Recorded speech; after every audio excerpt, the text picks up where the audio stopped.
Para. Today is a special occasion for me.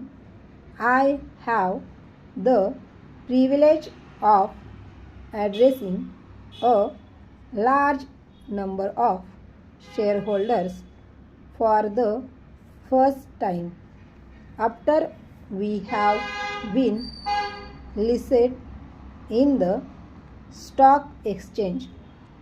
It has long been a key desire of mine to have public participation in our company, and I am happy that this desire come to be fulfilled.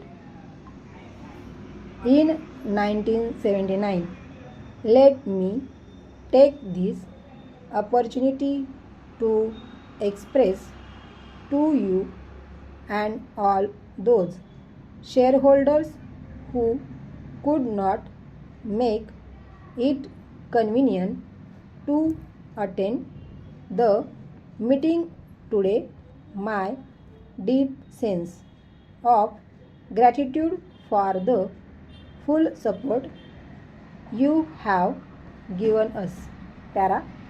Many of our customers and well-wishers have expressed to me their sense of disappointment in not having been able to obtain even a small number of our shares.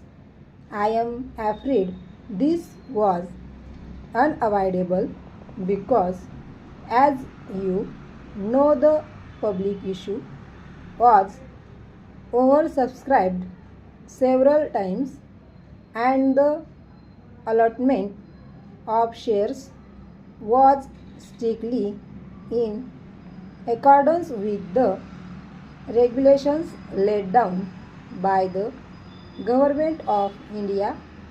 However, it is gratifying to note that this modest company has 16,000 shareholders today, which is some measure of the public confidence we enjoy in our performance.